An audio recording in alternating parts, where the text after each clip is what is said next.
So today we are making a butter pecan pound cake. This recipe right here provides a perfect balance between the nutty pecan flavor and a perfectly moist pound cake with cream cheese frosting.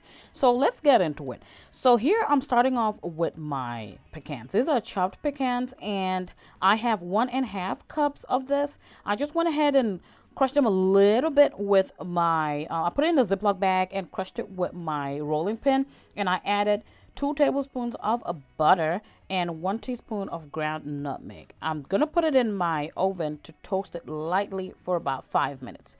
Now, I am gonna be using my stand mixer today. And of course, we're going to start with our fats. And I am using my good old Kerrygold salted butter. Okay, you need 3 sticks of that. And I have a long form version of this video, so I'm not going to go into too much details. I actually baked this cake because it was my friend's birthday and this is what she requested for it. So I'm making that for it, and I followed my recipe to the T. I would link it down below for you guys. If you're interested, just go over to my YouTube channel and check that out.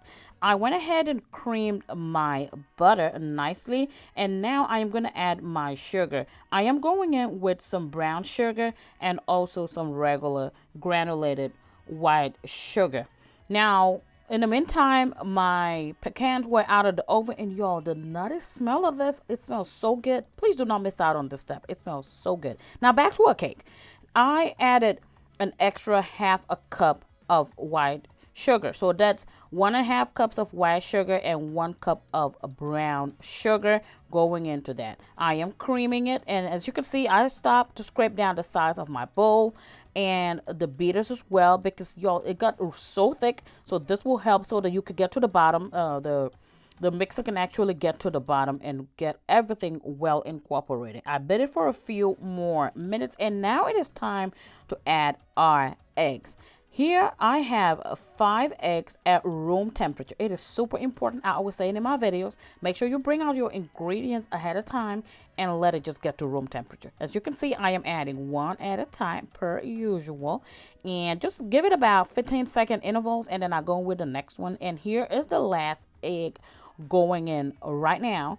As you can see, the batter will start to get a lot lighter than it was before. So here I have partitioned some of my stuff. I am using some sour cream, and I'm also using some heavy whipping cream. This will make our pound cake super light and airy, despite the fact that it has all those nuts and it's a pound cake, okay? I went off camera to prepare my flour mixture. So it has 3 cups flour, 1 teaspoon baking powder, 1 teaspoon baking soda. Since I used salted butter, I did not use any salt. So if you're using unsalted butter, go ahead and add some salt to your flour mixture. As you can see, I'm just alternating between the wet and dry. And here comes my sour cream. Y'all, sour cream adds so much moisture. Of course, we are going in with some vanilla extract. Feel free to experiment with your extracts. I like to keep it simple. And now it's time to put in our toasted pecans in there, y'all. This recipe right here, like I said, check out the long form video. It's over here on my YouTube channel as well. And you guys, I have all the ingredients listed down below that video. So this is the pan I'm using today. This is an angel food cake baking pan, and I am going in with some pan baking spray to spray it. Now this is a large and heavy cake, so you want to be generous with your greasing. And I just went in with a silicone brush to just evenly distribute all the way to the top, because it's going to bake all the way up. And then just dump the whole thing in there, y'all.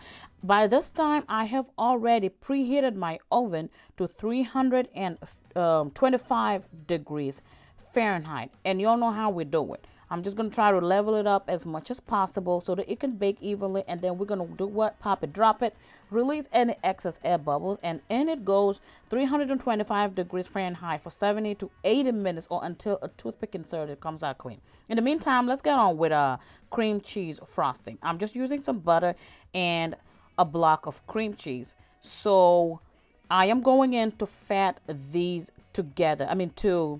To fat. What am I talking about? Girl, bye. I am going in to cream these together. This frosting right here, this butter pecan pound cake, does not go without this delicious cream cheese frosting. Now, as you can see, I just added some dark brown sugar. That was just about a quarter cup.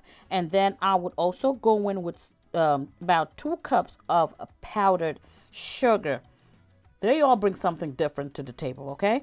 And going in with my extracts, I added some almond extract and some vanilla extract. That almond extract in this recipe, because of that nutty flavor, is so good. So my cake, as you can see, it is all done. It's out of the oven. I let it cool down to room temperature and went ahead and frosted. And then, by the way, I had saved some of the pecans. I did not use all 1.5 cups in the cake. So I saved I probably used 1 cup in the cake, and I saved like half a cup, and I just topped it on top right here.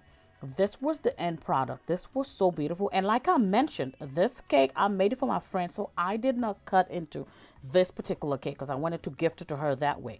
But I'm going to show you now the cake that I had made on the previous video that I filmed for YouTube, and this is what it looks like on the inside.